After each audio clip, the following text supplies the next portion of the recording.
Glória a Jesus. Eu quero mais uma vez cumprimentar você com a paz do Senhor. Por gentileza, tome seu assento, dando glória a Deus. Glória a Deus. E abra comigo a sua Bíblia no livro do Gênesis, o livro dos inícios.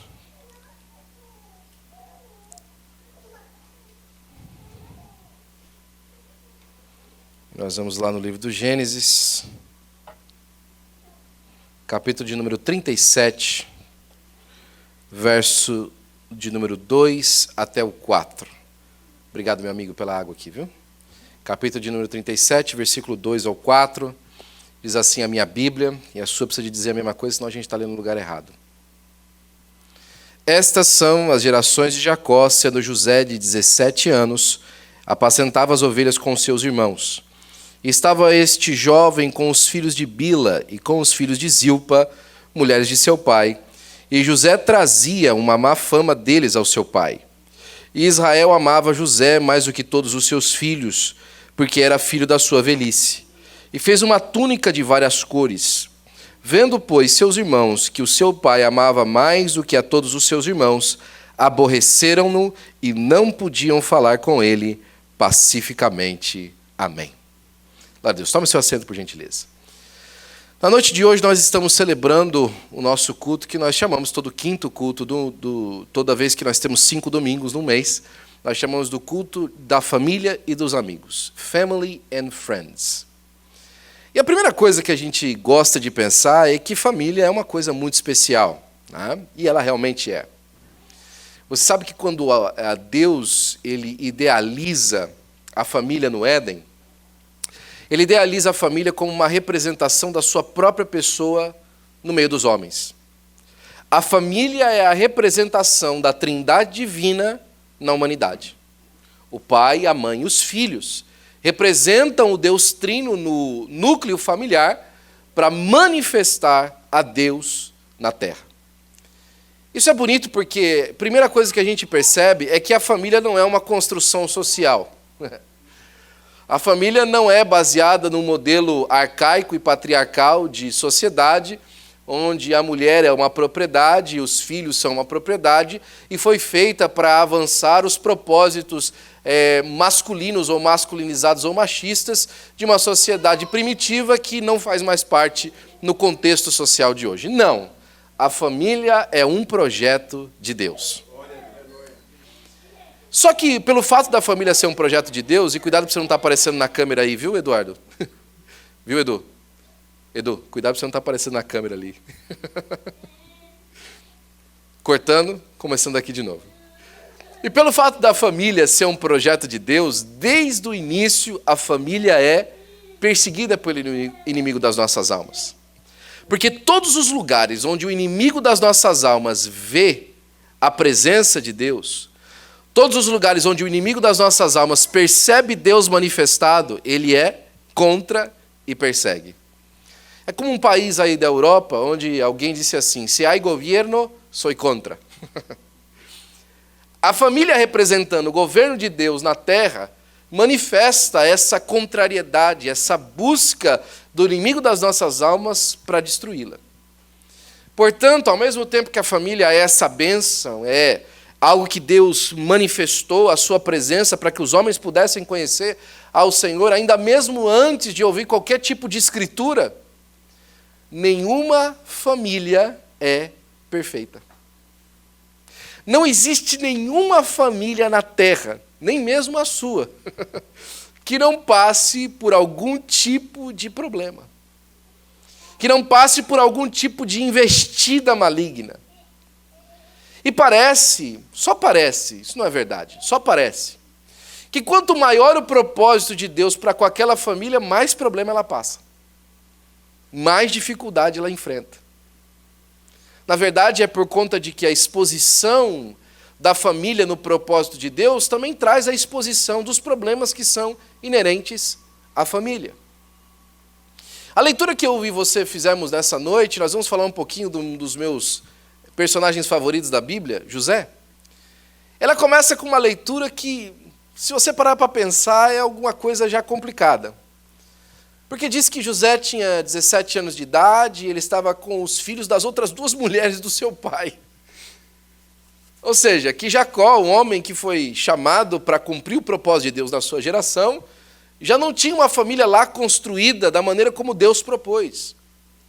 Porque a questão da poligamia, sim, era uma construção social do momento. E não foi intencionada por Deus do princípio. Porque Deus, quando criou o homem, criou para ele uma Eva, não duas. Porque ali já estava manifestado o propósito de Deus para uma família. Mas o tal do José já aparece em um enredo completamente contrário ao plano principal de Deus, ou o plano piloto, ou o projeto da maneira como Deus idealizou para as famílias. E aí a Bíblia vai dizer que ele já está dentro de um contexto que já é contrário ao propósito de Deus. Mas não só isso, que o seu pai também tinha um coração para com ele que era contrário ao propósito de Deus. Porque a palavra de Deus vai dizer de Gênesis a Apocalipse que Deus não faz acepção de pessoas. Mas dentro de casa, Jacó, que foi chamado por Deus para cumprir o seu propósito, fazia acepção entre filhos. José, porque era filho da velhice e também filho da mulher que ele amava, tinha um lugar especial no coração.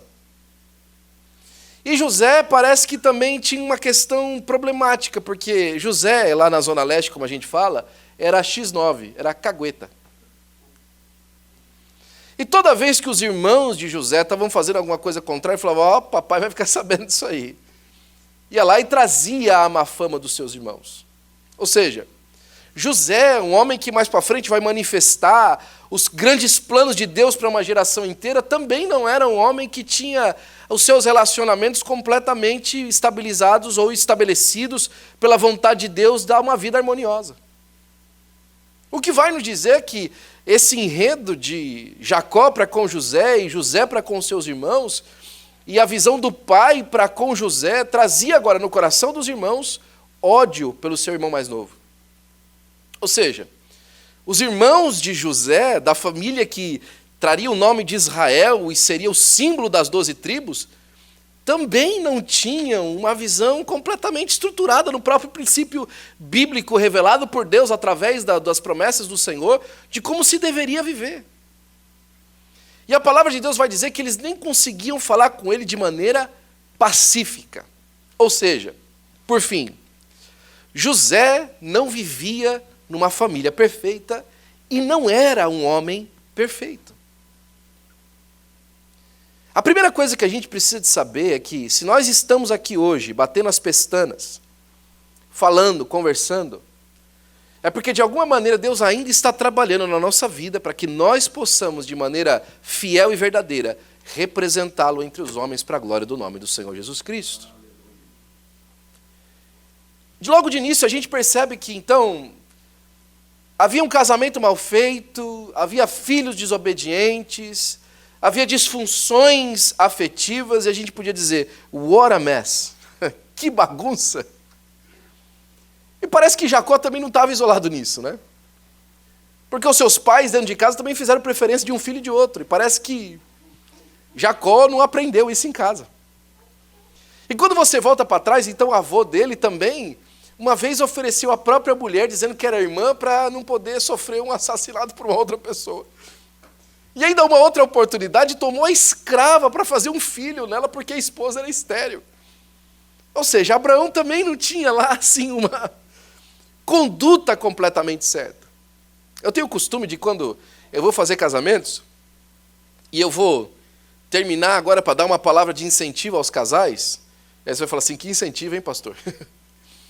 Eu falo assim, olha, então com qual casamento eu quero embasar você para seguir a sua vida? O de Adão e Eva? Não dá. O de Abraão e Sara? Também vai ter problema. Então vamos fazer o seguinte, de Isaac e Rebeca, que casal lindo, vai dar problema lá na frente também. Então vamos fazer o seguinte, olha, Jacó e Raquel, também deu ruim. Davi e qual esposa? Piorou. Salomão e ficou mais ruim ainda. É por isso que Paulo, lá na carta aos Tessalonicenses, quando ele vai dizer como deve ser o relacionamento do casal, ele não usa nenhum personagem bíblico do passado e do Antigo Testamento. Ele fala assim, olha, se vocês querem ter um bom casamento, os homens sejam como Jesus. E as mulheres sejam como a igreja. Porque fora disso, todos nós vamos ter problemas. Todos nós vamos passar por lutas, por dificuldades. O fato é que mesmo dentro desse contexto tão complicado, José ainda é apresentado como alguém extraordinário. Deixa eu fazer um parênteses aqui com você. Apesar da caminhada que você teve na sua vida até hoje, apesar dos problemas que você teve até hoje, apesar de todos os percalços que você pode pensar na sua mente e comparar com cada detalhe da história que nós contamos até agora, o fato é que Deus colocou você aqui nessa terra para ser alguém extraordinário.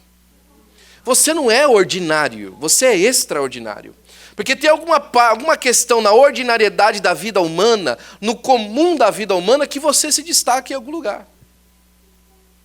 Isso faz parte da sua individualidade como ser. Isso não é afagar o seu ego ou dizer para você que bonitinho que você é e quem te viu passar na prova e não te ajudou, vai dizer, quando estiver na bênção vai se arrepender. Não, não é isso. É justamente para chamar a atenção que assim como José, que tinha enormes problemas contando contra ele, você também, de alguma forma, que tem enormes dificuldades e problemas com a vida que lhe foi dada, ou com as questões que lhe veio desde quando você é gente nessa terra, também é alguém que Deus quer usar de maneira extraordinária. O problema é que a gente vai se desenvolvendo e vai aprendendo onde é que Deus quer usar a gente. Por exemplo, eu gosto de lembrar que José só sonhava, ele não interpretava sonho. José não interpretava sonho. José foi interpretar sonho depois. Mas quando ele sonhou os 12 feixes que ele contou para os seus irmãos, está lá no capítulo 37, versículo 8. Os irmãos interpretaram o sonho dele. Fala, então quer dizer então que a gente vai se dobrar diante de você, então. Ah, muito bem, seu José. Não, eu só sonhei, gente. Eu não estou aqui trazendo interpretação, quem está é você. E depois o pai dele interpretou o sonho dele. Quando a lua e o sol também se dobravam, então quer dizer que eu e sua mãe vamos se dobrar diante de você. E diz que os irmãos rechaçavam José, mas o pai guardava aquilo no coração. É verdade, irmãos, que às vezes a gente conota ou denota, principalmente aqueles mais próximos, nos sonhos que eles têm, ou nas disposições que eles têm, ou então no detalhe extraordinário da vida deles, como um ataque pessoal. Quantas pessoas até hoje não ouviram palavras negativas de alguém, simplesmente por uma vontade que era positiva ao seu respeito, ou algo que ele sonhava para si. Eu fui indagado por um parente próximo, quando eu vim para cá, que falou assim, olha, daqui 3 meses você está de volta. Fazem 17 anos. Que alguém me falou que há 3 meses eu estava de volta. Porque não é uma questão também de maldade pessoal, às vezes é uma maldade intrapessoal. É que porque às vezes ela não consegue enxergar a vida da mesma maneira que você enxerga, ela coloca e derrama as frustrações dela em você, e fizeram isso com José. Tudo que os irmãos de José queriam, e o próprio texto deixa a respeito, é que o pai olhasse para eles como olhava para José. O texto vai dizer que o problema dos irmãos de José não era com José, era com Jacó. Eles queriam que o pai se lembrasse que eles também eram gente. Eles queriam que o pai olhasse para eles e descobrisse que ele também era bom. A maioria dos problemas que a gente vive, das discussões que a gente tem, é porque a gente queria ser mais compreendido, mais amado, mais abraçado. Que as pessoas prestassem mais atenção na nossa condição. Que as pessoas descobrissem o quanto a gente está doendo também. Em vez de ficar percebendo que o outro lá recebe uma capa colorida, poxa. Meu pai nunca me fez uma luva. Nem uma meia ele fez para mim, agora fez uma capa para o cara, meu. Poxa, porque parece que tem pessoas que não sofrem nada na vida. Porque parece que tem gente que nasce assim, com estrela. E eu estou aqui, passando pela prova. Sem ninguém para se arrepender me vendo na bênção. Por que ninguém me ajuda? E aí eles tiveram uma ideia fantástica que você conhece. Quer saber? Vamos matar ele e vamos ver o que vai ser dos sonhos dele? Vamos botar o pé no pescoço dele e vamos ver o que vai acontecer? Quer dizer, vou cortar esse barato, vamos ver o que ele vai fazer. Às vezes, irmãos, muitas das palavras que saem do nosso coração contra as pessoas que a gente mais ama é simplesmente para trazer o senso a elas de uma dor que não é delas, é nossa. Sem lembrar que a pessoa também passa por dores. Às vezes as reações que a gente tem no íntimo, mais íntimo da nossa família, e aqui eu falo principalmente para casais, elas não estão relacionadas a alguma coisa que você está sentindo, é porque você quer que a outra pessoa se sinta também. Alguém certa vez me disse, contando a respeito do seu cônjuge, falou assim, olha, lá em casa é assim, se ele está no céu, a gente está no céu, mas se ele está no inferno, ele faz questão absoluta de que todo mundo esteja no inferno junto com ele. Agora, não é uma questão pessoal dele. Não é que ele quer levar a família para o inferno, é que ele quer, de alguma maneira, comunicar aquilo que ele está sentindo, assim como os irmãos de José. Queriam comunicar, de vez para o José, ou talvez até mesmo para o próprio pai, que, olha, está ruim.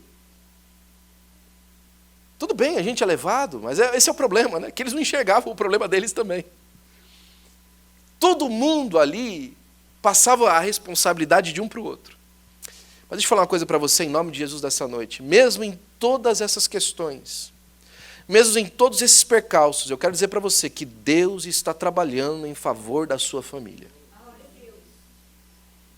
José estava confuso. Os seus irmãos estavam confusos. Jacó estava confuso. As mulheres de Jacó estavam confusas. Mas Deus estava com o seu plano estabelecido e trabalhando em favor de cada um deles para a glória do seu nome.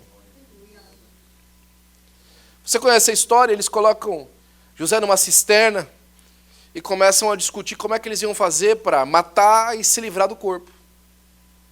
Porque ia ser um problema. Mas então alguém ficou mais entristecido com aquela história e falou, Deus não vai perdoar isso da gente. Porque nessa hora as pessoas lembram que são crentes, né? Quando ela está pronta para enfiar o cutelo, para terminar de vez o sonho de alguém, ou matar, aí ela lembra que ela é crente. Vamos fazer o seguinte, vamos dar um jeito de se livrar dele. Bem nessa hora, olha só, está passando uns traficantes humanos lá na região, os vendedores de escravo, que eram inclusive parentes, eram ismaelitas, né? E aí falou, olha, está ali, ó, o pessoal levando, vamos vender para ele, vai sumir daqui.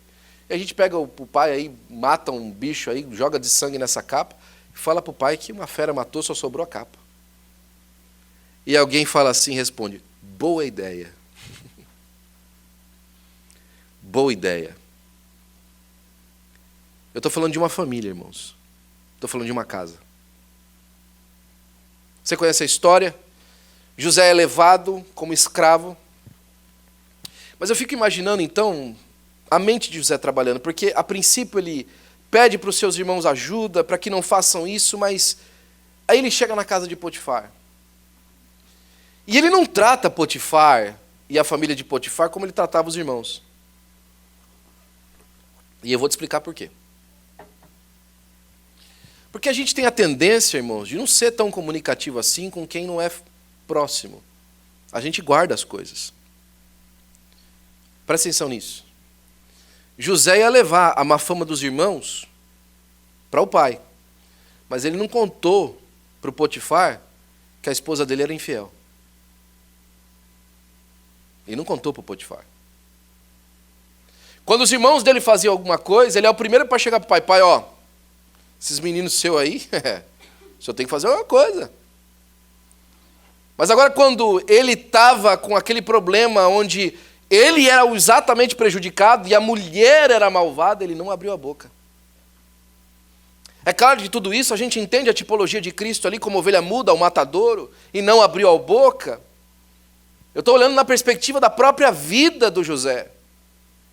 Que enquanto se tratava dos seus relacionamentos mais íntimos, não sabia exatamente como proceder naquele relacionamento. Mas quando o relacionamento se tornou mais afastado, então ele sabia como andar.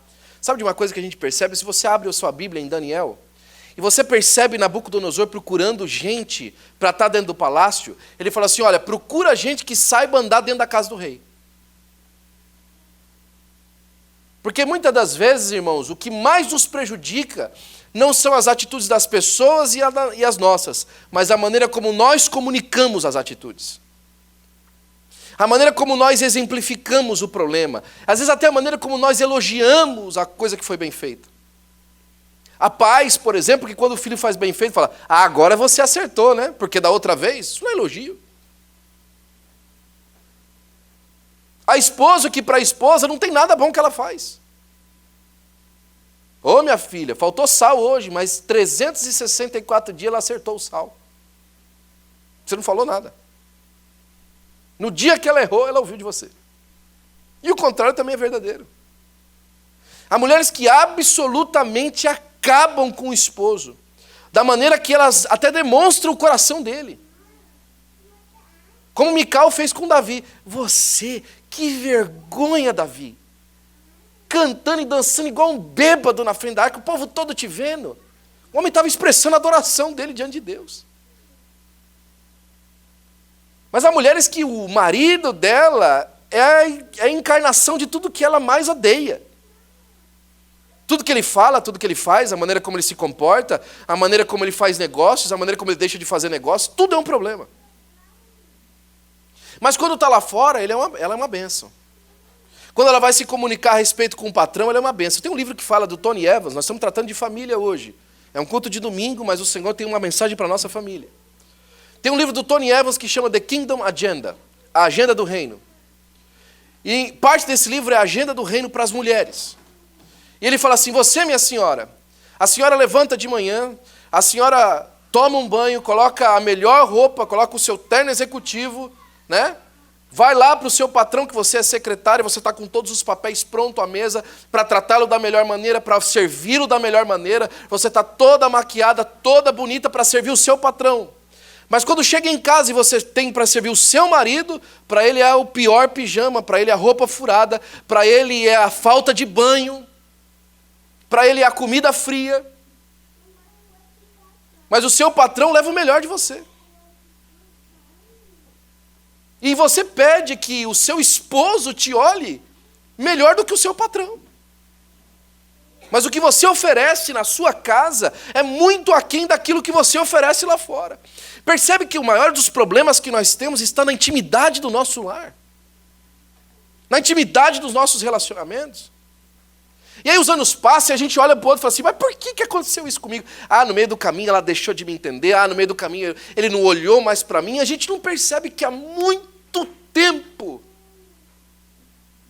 a gente vem vivendo mal e não cumprindo o plano de Deus para a nossa casa. Deixa eu falar uma coisa para você. O final dessa história com José e os seus irmãos, desse momento aqui até onde a gente está falando, não é uma surpresa. Não poderia acontecer algo diferente com os ingredientes colocados dentro dessa panela. E a tragédia só não foi maior porque Deus interviu no coração de alguém. Às vezes a tragédia da nossa casa só não é maior porque Deus ainda está intervindo e tendo misericórdia de nós. José agora é levado ao calabouço. E quando ele chega no calabouço, rapidinho também, o que acontece? O carcereiro fala assim, esse rapaz é bom, hein? Moço bom. Entrega a prisão na mão de José. Você já viu alguma outra vez onde o prisioneiro ficou encarregado da prisão? Você já conheceu uma história parecida com essa? Só o Pablo Escobar que construiu a própria prisão, né? Sem precedente. A Bíblia vai dizer que o Senhor era com José. Sim, o Senhor era com José. Mas mais uma vez José demonstra uma aptidão diferente para tratar com o de fora do que ele tinha antes para tratar com o de dentro. Certa vez agora aparece então um copeiro e o padeiro. Você conhece a história. E o copeiro e o padeiro têm sonhos. E agora não é José que sonha. É o copeiro e o padeiro. E agora José está na mesma posição dos irmãos. E ele interpreta. E quando ele interpreta, parece que José aprendeu a lição. Ele não colocou o coração da mesma maneira como os irmãos. Por quê? Ele não tratou o sonho do copeiro e do padeiro de alguma coisa contra ele. Ele falou, olha, copeiro, isso aqui significa isso, padeiro, isso aqui significa isso. Quando o padeiro foi ser restaurado, ele falou assim, é o seguinte, quando os meus irmãos viram que alguma coisa ia acontecer para mim, eles acharam que aquilo era uma ofensa para ele. Mas agora, alguma coisa está acontecendo com o padeiro, pode ser uma oportunidade para mim. Os irmãos não conseguiram ver isso em José, que era uma oportunidade para eles. Mas José viu isso no padeiro, que era uma oportunidade para ele. A história discorre, você sabe, o padeiro acaba esquecendo do José. O copeiro, né? Sempre troco. O copeiro acaba esquecendo do José. E que bom que ele esqueceu, né? Porque se ele tivesse lembrado, talvez o José no máximo seria um assistente do copeiro. Mas então agora Faraó tem um sonho, você conhece a história, e aqui eu quero passar porque eu quero voltar de volta para a família já já. José aparece e agora ele começa a demonstrar algumas coisas interessantes. Que José tinha duas características que ele aprendeu em casa. Uma ele aprendeu de maneira positiva e outra ele aprendeu de maneira negativa. E eu te falo quais são. A primeira é, quando teve a necessidade, depois da interpretação do sonho, do que precisava fazer, José começou a falar, olha, precisa de fazer isso, constrói celeiros, e você vai agora guardar os grãos, e depois você vai fazer dessa maneira. Tudo isso ele havia aprendido com o pai. O correto dentro da família judaica, o correto a se fazer, era que quando você tinha o filho mais velho, você passava os conhecimentos de ensino superior ao filho mais velho, porque ia ficar no lugar. Mas aquela conotação da capa colorida que havia sido dada para José, representava que Jacó havia elegido José para fazer esse papel de irmão mais velho dentro de casa. Era José que estava recebendo o aprendizado de matemática, de negociação, não o irmão mais velho. E esse justamente era o motivo maior daquele amor que não havia nos outros filhos. Eles se sentiam ofendidos por aquilo, porque José estava fora do lugar dele. E o fato de José trazer a má fama dos seus irmãos, representa que ele se locupletava disso. Ele realmente tinha uma posição maior no coração do pai, então toda vez que alguma coisa acontecia errada, ele era o primeiro a dizer. Em outras palavras, José para os seus irmãos era aquele cara que se acha mais que os outros. Porque ele não erra, quem erra eram os irmãos. Só que aí vem o segundo conhecimento que José agora aprende pela maneira negativa. Quando precisa de dar uma opinião de quem faria isso, José agora não olha para si. Procure um homem que consiga fazer isso. Ache alguém que possa ser assim. Porque deixa eu dizer uma coisa para você. Seja nas coisas boas, seja nas coisas ruins, o Senhor está te ensinando algo. Seja naquilo que é positivo, seja naquilo que é negativo, seja naquilo que é um bônus e seja naquilo que é um ônus, Deus está te ensinando algo para a glória do seu nome. O resultado de Faraó olhar a José e falar assim, que outro homem há? Quem mais poderia ser assim? Que está completo, que recebeu as duas partes. Talvez José não percebesse a sua história assim. Talvez ele considerasse as etapas da sua vida fracasso. Talvez ele considerasse até o bônus de saber alguma coisa um fracasso naquele momento. O que me valeu ter esse conhecimento? Eu estou aqui na prisão. O que me valeu ter chegado a esse estágio da vida? Eu estou aqui preso. Quer saber? Tudo isso por conta do prejuízo que eu recebi. Que adianta? Eu nem imagino que seja eu a receber alguma coisa. E se distancia do plano de Deus. Se distancia da vontade de Deus. No capítulo 28 do livro de Samuel, do primeiro livro de Samuel, Davi chegou assim, quer saber? Eu vou embora daqui porque Saul vai acabar me matando. Não, Davi, você é o homem segundo o coração, Deus vai colocar você no trono. Não. Esse homem vai acabar me matando, de inveja de mim. Não está no texto, mas talvez Davi tenha pensado como Jó pensou. Maldita a hora que eu nasci. Ou pior, maldita a hora que Samuel foi na minha casa e melou minha cabeça de óleo. O que foi que eu pedi para ser assim? Eu não pedi nada. Eu pedi para o meu pai Jacó me amar? Não pedi. Eu pedi para Jacó, para os meus irmãos me odiar? Também não pedi. Mas aí, a gente precisa de lembrar mais uma vez que Deus também estava trabalhando no coração de José. E agora, o tempo passa, você conhece a história. E José tem 2 filhos. 2 filhos que são a garantia para nós que José se curou dos seus traumas. Em teoria. Manassés e Efraim. Um deles fala assim: Deus me fez esquecer de todos os trabalhos que eu passei na casa do meu pai. Esse esquecer não significa de não lembrar mais. Significa de não doer mais. Deus não quer que você tenha amnésia. Deus quer que você seja curado. Deus quer que você conte daquele acidente como um milagre agora, não como aquilo acabou com a minha vida. Tem gente que até hoje lembra alguma coisa que passou no passado e fala, não, aquilo lá acabou com a minha vida, depois daquilo lá nunca mais. Ele não consegue olhar para aquele momento e falar assim, não, daquilo ali Deus me reergueu. Por causa daquilo ali Deus me levantou. Por causa daquele dia Deus me levantou e me deu graça. Essa é a grande diferença daquele que anda depressivo e daquele que foi curado por Deus. Ele olha para o dia da maldade e fala assim, Deus me tirou de lá. E o que não consegue sair fala assim, Deus me derrubou lá. Mas José está dizendo, Deus me fez esquecer dos trabalhos na casa do meu pai. E a outra criança ele falava assim, Deus me fez prosperar na terra da minha aflição. Ei, eu fui trazido para cá para sofrer. E olha só, Deus me prosperou nesse lugar. Deus me fez crescer nesse lugar. Deus me fez avançar nesse lugar. José olhava para trás da sua vida e percebia que em cada etapa era Deus que estava trabalhando. Mas o nosso Senhor, como já tinha começado a trabalhar no coração, foi fazer o teste com José agora. Traz de volta a família em cena. A fome que chega na casa de José, chega em todo lugar. E chegou também lá na região onde Jacó estava. Padã Arã. E vieram.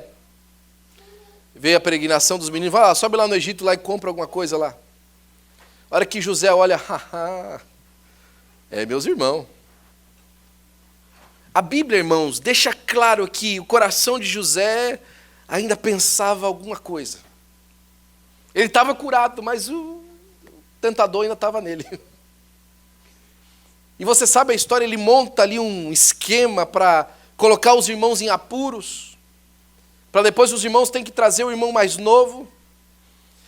E aí ele forma mais uma maneira de ficar só com o irmão mais novo e se livrar dos irmãos mais novos, mais velhos, porque o irmão mais novo era o único da mesma mãe.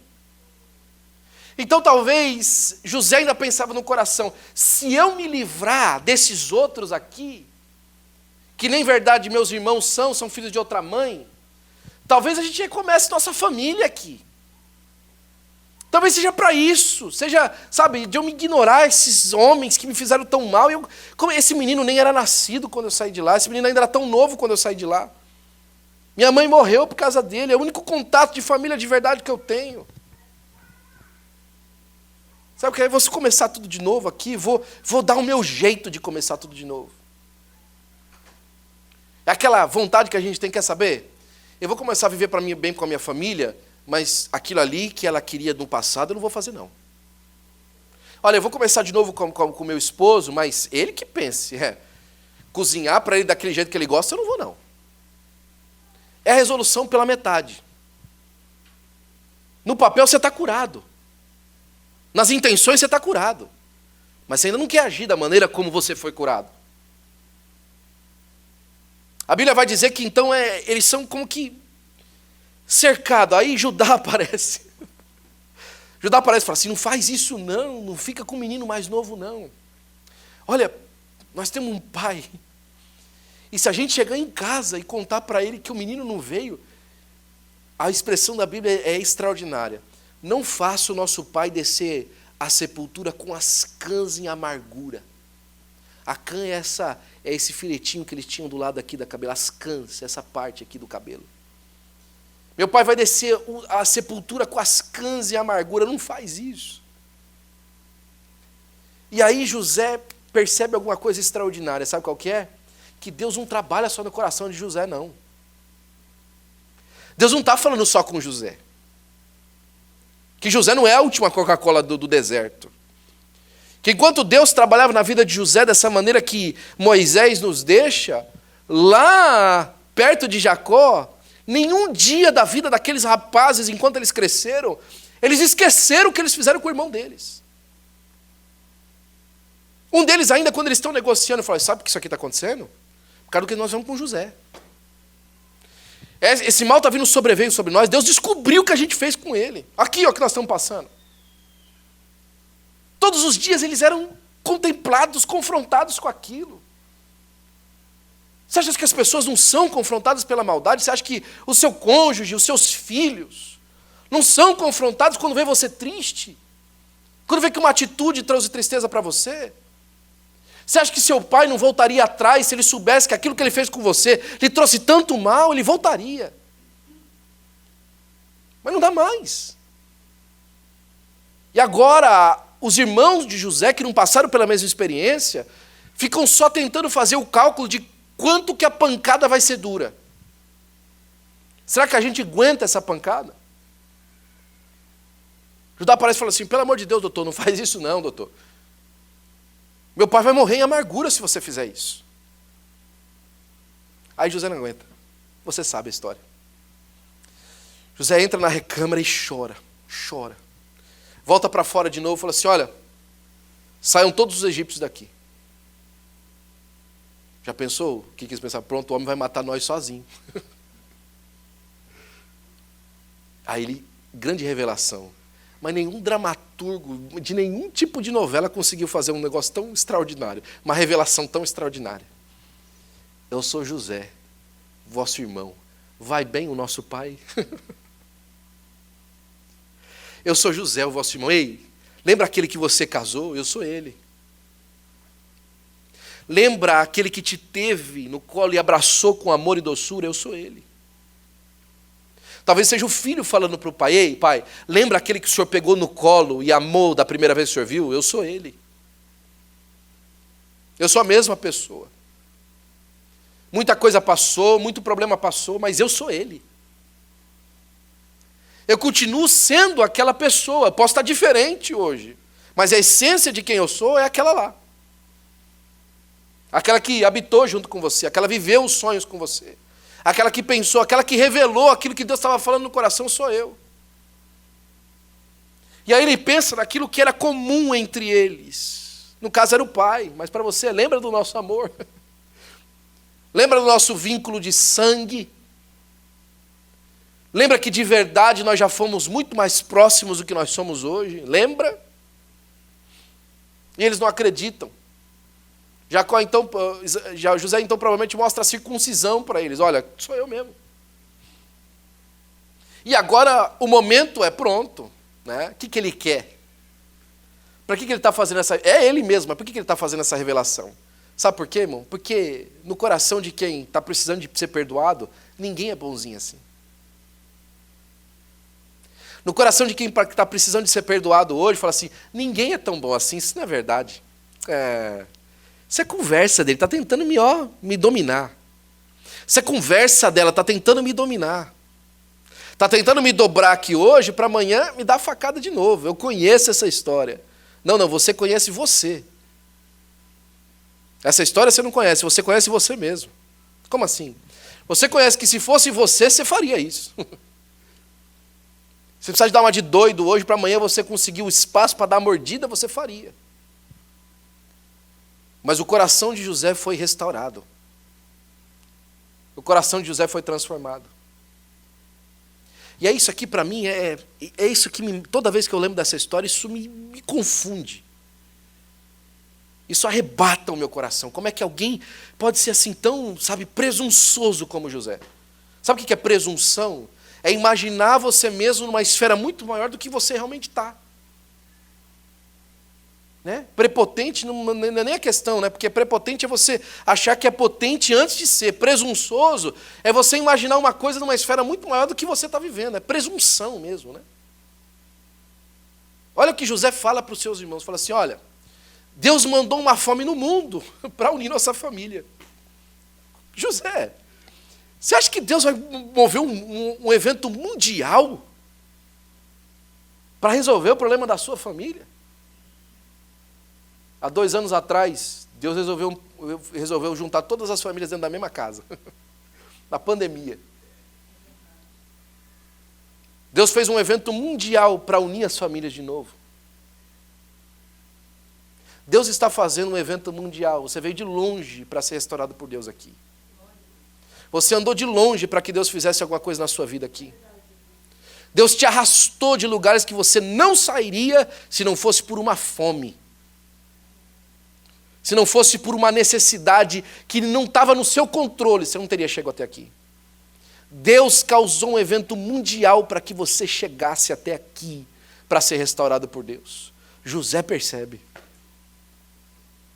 Olha, Deus fez isso no mundo para restaurar a nossa família. E aí ele dá uma palavra tão amorosa para os irmãos, ele fala assim, olha, faz o seguinte, não pasme o vosso coração pelo que vocês fizeram comigo. Agora, vai para o meu pai e conta para ele da minha glória. Sabe o que ele quer dizer com isso?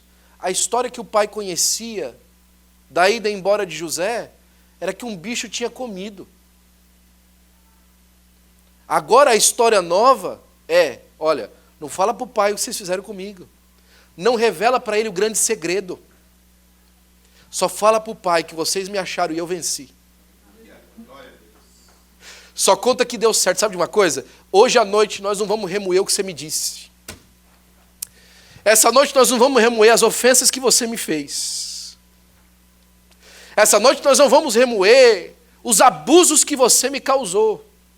Essa noite nós vamos celebrar que Deus nos trouxe até aqui e nos deu vitória para a glória do nome de Jesus. Nessa noite nós vamos celebrar que Deus nos juntou. Quando todas as forças foram contrárias, Deus nos uniu. Quando todas as coisas eram negativas, Deus trouxe de volta ao centro da atenção de todas as coisas. Deus nos deu salvação e prosperidade para a glória do seu nome. Eles vão falar com o pai. Você imagina a hora que Jacó ficar sabendo disso. Você imagina a alegria do velho. Ele fala assim, agora vocês vão fazer o seguinte, vocês vão vir aqui com o pai, traz todo mundo. O quê? Rapaz, você conseguiu tudo isso e agora você vai dividir com os caras que foram atrás de você e te mataram? Você vai dividir com eles? Ô José, você vai dividir com essa mulher a sua vitória? Você vai dividir com esse marido essa vitória, com esses filhos ingratos essa vitória? Você vai dar um abraço nesse pai? Ô José. Porque foi para isso que Deus fez. Porque foi para isso que Deus trouxe vitória. Porque foi para isso que Deus me restaurou. Foi para isso que Deus me trouxe aqui. Isaías capítulo de número 53, o verso por volta de número 18 fala assim, que ao Senhor agradou moê-lo. Porque através disso, ele trouxe salvação a muitos.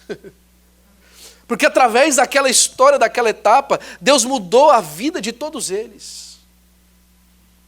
O capítulo de número 42 começa então com a chegada de Jacó. Que história extraordinária. Diz que Jacó encontra com José e ele agarra o seu pescoço e o beija longamente. Você já imaginou esse beijo no rosto de José, de Jacó? Lágrima. Quanta coisa que foi derramada no coração do outro ali. O pensamento do coração de Jacó falou assim, eu achei que eu nunca mais ia viver essa alegria. O coração de José abraçando o pai e falando assim, eu não achei que era possível ser feliz desse jeito de novo. Você achou que não é possível ser feliz assim de novo, mas Deus está trazendo restauração na sua casa. Você vai ser mais feliz assim de novo, para a glória do nome do Senhor Jesus Cristo.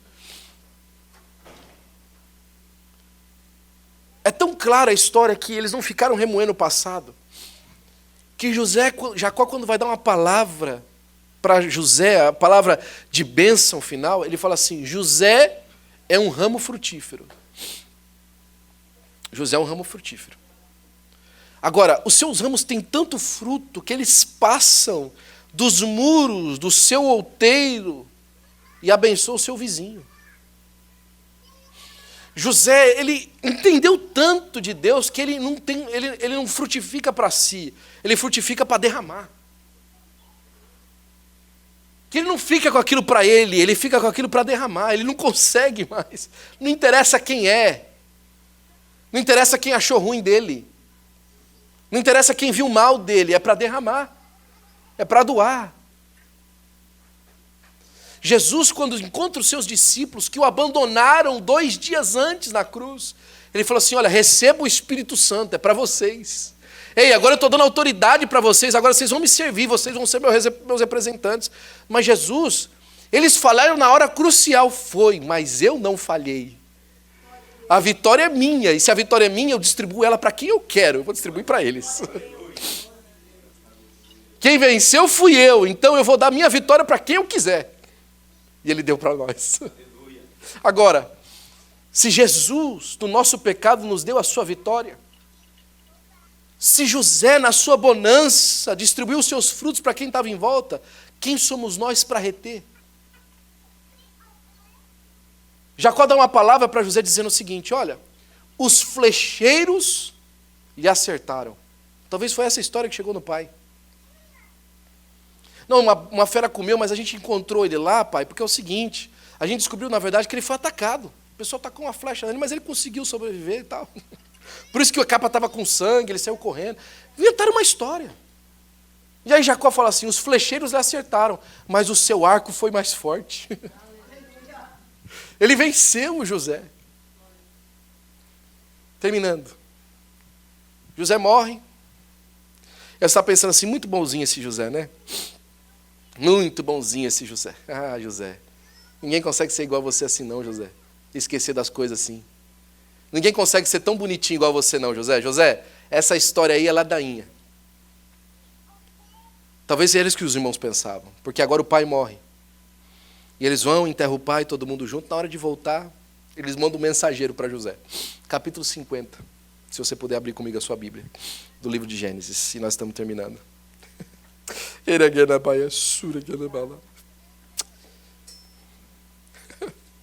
O que Deus vai fazer nas nossas famílias é muito lindo, meus irmãos.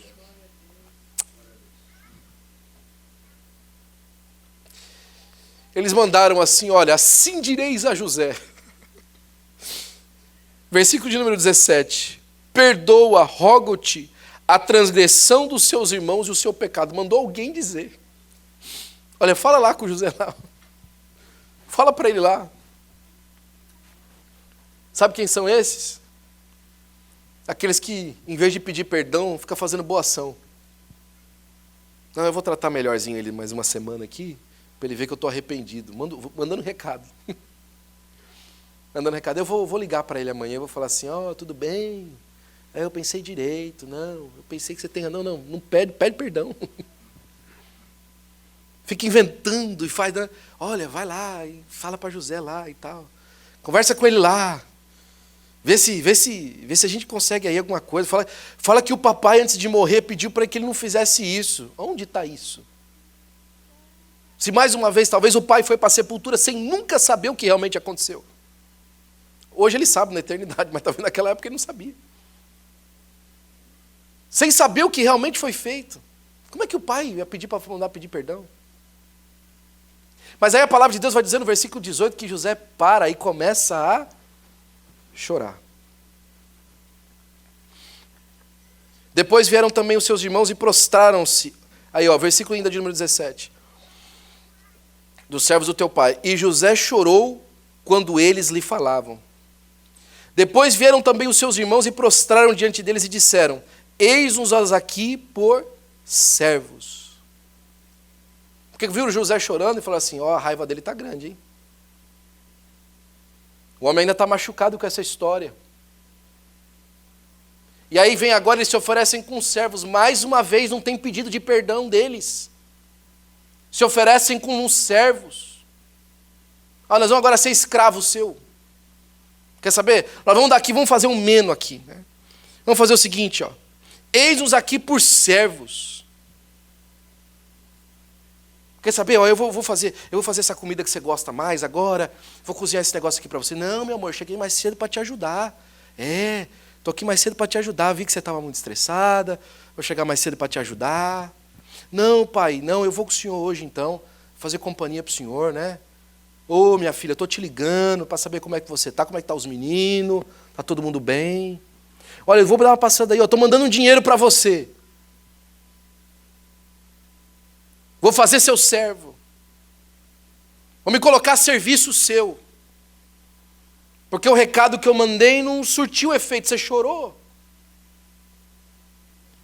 Às vezes, irmãos, tudo que a pessoa que hoje está sendo restaurada, o que ela precisa é que você olhe no rosto dela e fale assim: eu fiz, me perdoa.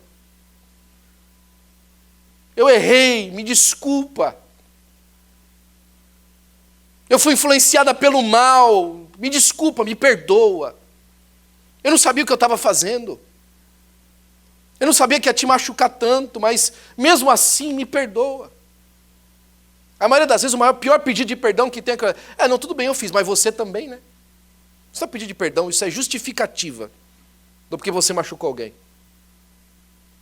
Não, realmente, me perdoa, eu fiz isso, mas você também não. Então, a sua justificativa é o seguinte: é que por conta da maldade da outra pessoa, você teve direito de ser mal também. Aí você foi mais mal do que a medida, então você está pedindo desculpa.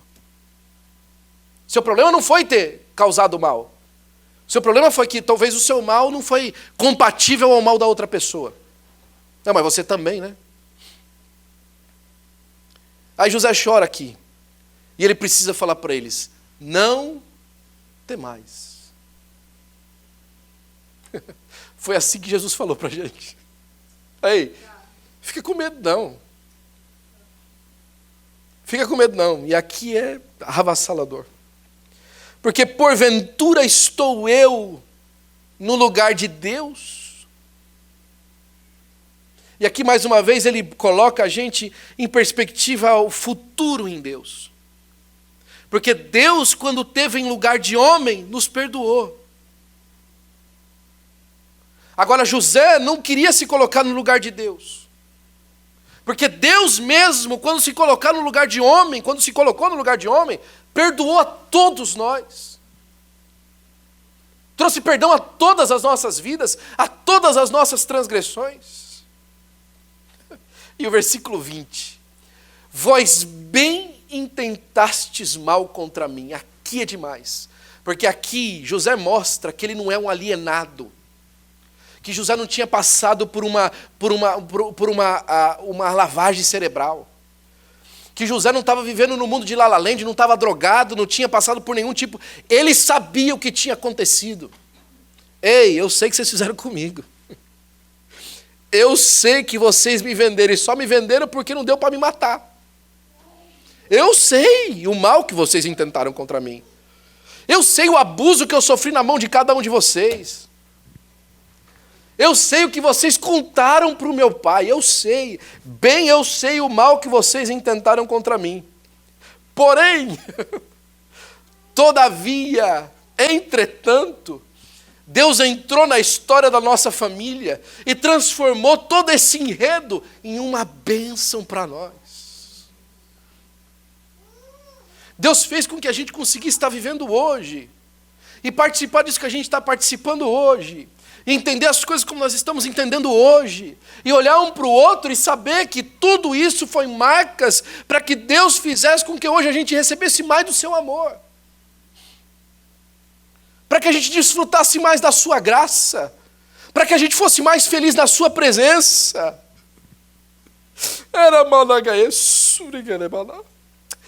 Deus tornou o mal em bem para fazer como vocês veem nesse dia, para conservar a vida de um povo grande. Deus fez isso para conservar a nossa casa, olha só. Ainda que tudo isso aconteceu, nós estamos aqui. Talvez se fosse de outro jeito, a gente não tinha chegado até aqui. Talvez se não fosse esse percalço, você não tinha aguentado até aqui. Você já tinha abandonado a sua casa antes. Você já tinha largado a sua família antes. Você já tinha desistido do seu filho antes. Seu filho já tinha desistido do pai antes. Mas Deus veio trabalhando na sua vida para que vocês vivessem esse dia de hoje.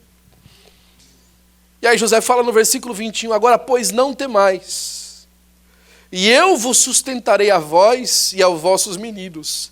Assim os consolou e falou segundo o coração deles. E aqui é demais.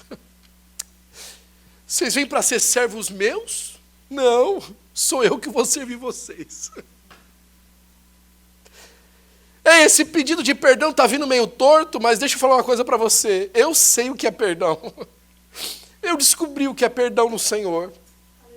Eu descobri que é restauração no coração do Senhor. E porque eu já descobri disso, eu vou usar isso que eu recebi de Deus para servir você, para te ajudar, para levar você à frente, para você andar comigo. Eu não preciso que você fique aí ajudando um jeito, aí algum subterfúgio, não. Eu sei porque eu passei por isso, para que eu entendesse o coração de Deus por você e por mim. Eu vou servir você, a sua família, os seus meninos, a sua história. Eu vou fazer com que você cresça.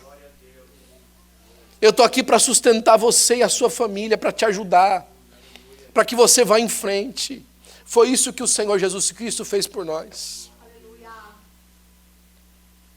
Vocês vieram servir a Deus, Deus vai primeiro servir vocês. Certa vez Jesus está lá no meio de todos. Ei, vocês me chamam de mestre e Senhor, não é?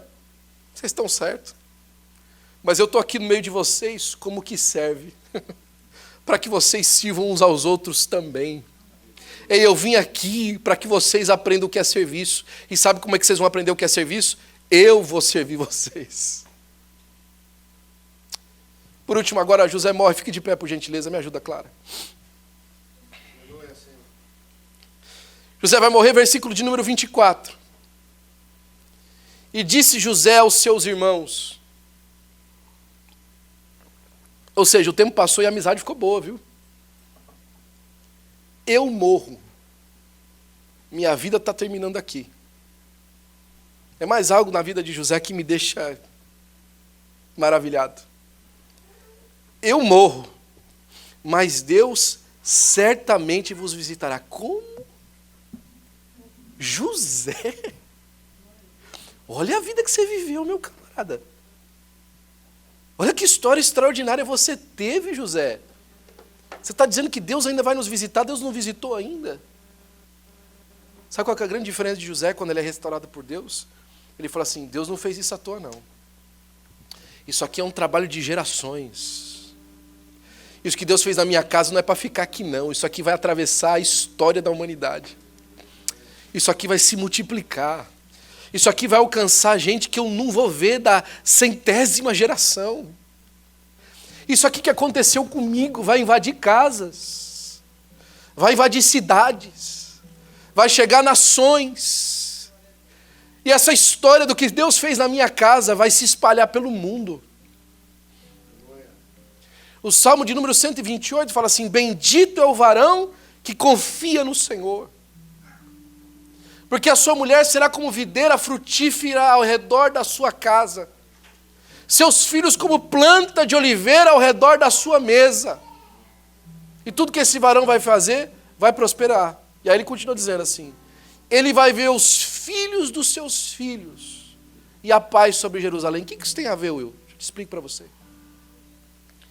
Esse varão foi tão abençoado por Deus, com a sua confiança no Senhor e acreditar no Senhor dali para frente, daquele momento da sua vida, que os filhos continuaram vindo em casa, e você sabe como isso é difícil hoje. Os filhos continuaram vindo em casa, os netos nasceram, e os pais trouxeram os netos para casa. Quanto filho quebrado hoje que o pai não vê o neto. Mas esse varão que confia no Senhor, diz que os filhos dos filhos ainda vêm em casa. Ele diz que a influência dele foi tão grande que ele vai ver o filho dos filhos, mas ele vai ver a paz alcançando Jerusalém. O que ele quer dizer com isso? A família dele vai influenciar a paz da cidade, por causa de alguma coisa que Deus fez na casa dele. José disse, eu morro, mas Deus certamente vos visitará. E vai levar vocês para a terra que ele prometeu. Ei, a história não termina comigo, vai para frente. Só que quando ele fizer isso, você vai fazer um favor para mim. Você vai levar os meus ossos daqui. Eu não vou entrar muito na questão dos ossos porque vai demorar, mas sabe o que os ossos significavam de uma maneira simples? A memória de José. Vocês vão lembrar que Deus me disse isso. Vocês vão lembrar daquele dia de restauração que Deus nos trouxe. Você vai lembrar daquele dia que nós tomamos uma decisão de perdoar e viver de novo para frente, para a glória do nome do Senhor Jesus Cristo. Deus tem algo extraordinário para fazer na sua família e na sua casa. Mas tudo começa com uma atitude de perdão hoje. Você precisa perdoar. Eu sei que te fizeram mal, eu tenho certeza absoluta porque eu já passei por isso. Eu já fui abraçado por alguém me olhando com desdém. Eu já fui amaldiçoado por alguém que não me conhecia. You name it. I've been there. Mas o dia que Deus me mostrou que foi Ele que me viu. Um dia eu estava na Flórida sentado do lado do pastor Davi. E o pastor Davi, Deus usou uma época para mim entregar mensagens de Deus que... O pastor Davi colocou a mão na minha perna e falou assim, Will, Deus me disse que te viu naquele dia, em cima daquela bicicleta, quando alguém lhe disse que você não ia dar nada. E eu falei, que dia foi esse? Deus me trouxe a memória. Tinha um lote um campo baldio atrás da minha escola, talvez você já tenha me ouvido falar dessa história. E você sabe o que acontece no inverno, o mato fica seco. Minha família passava por muitos problemas, eu tinha muito poucos amigos, e nesse momento da minha vida eu não tinha amigo nenhum. E eu tinha ganhado uma bicicleta de presente de um primo meu de São Paulo, uma bicicleta feia, irmão. Era aquele bancão antigo assim, que eu passava na rua, o pessoal achava que eu era doidinho.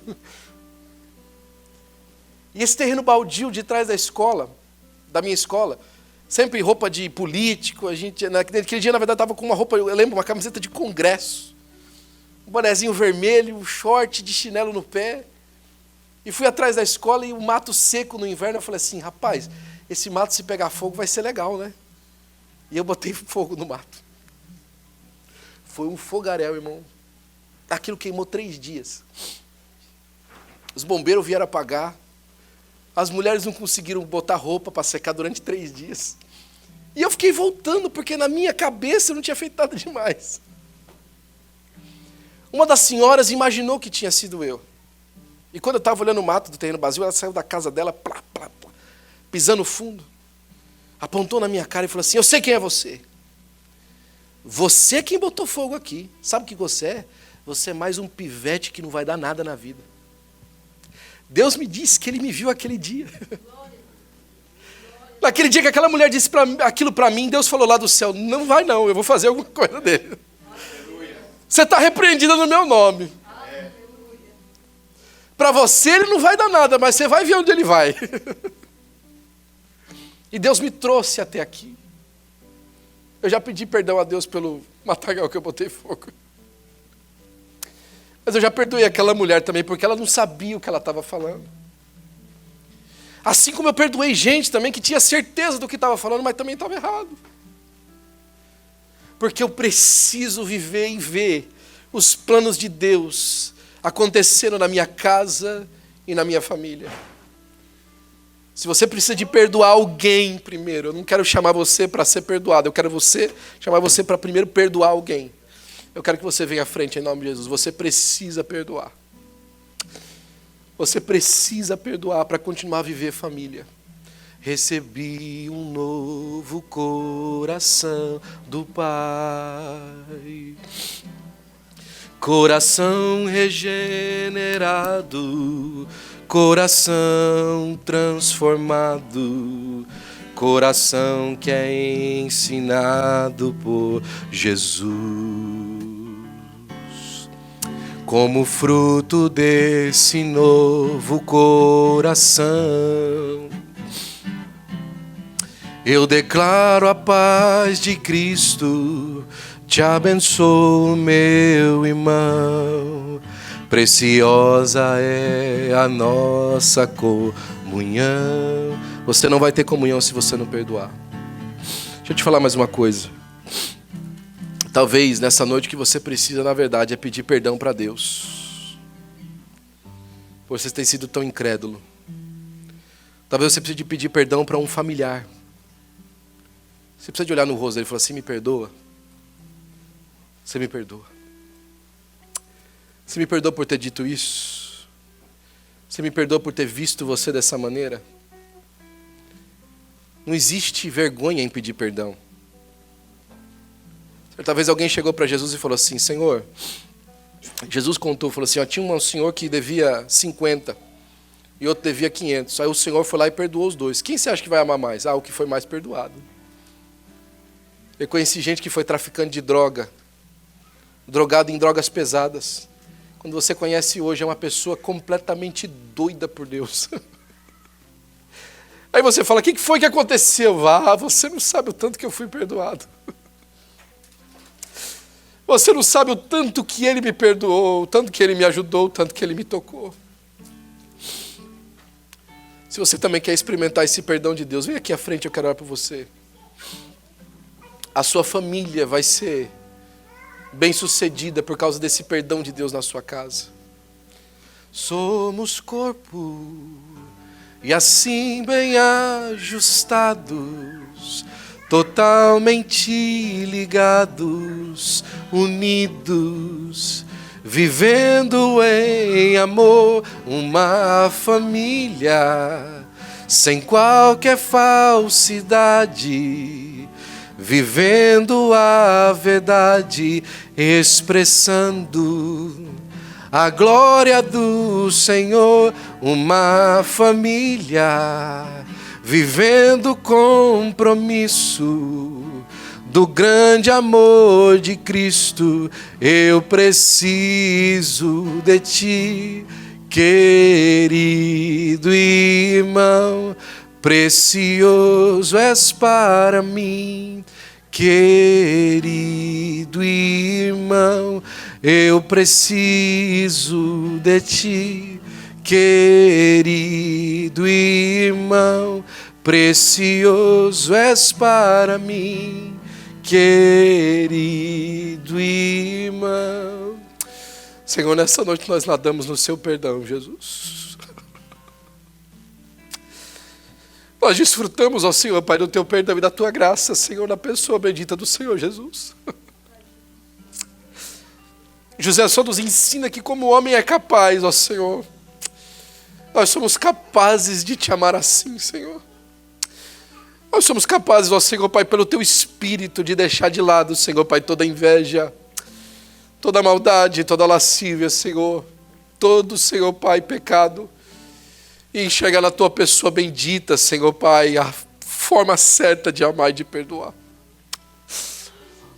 Senhor, Pai, nos ajuda, Senhor, Pai, a viver o teu perdão em casa, Senhor, na nossa família, Senhor, Pai, a perdoar de verdade, a hoje, Senhor, começar a ver a tua glória no meio, Senhor, Pai, de tanta guerra que a gente passou.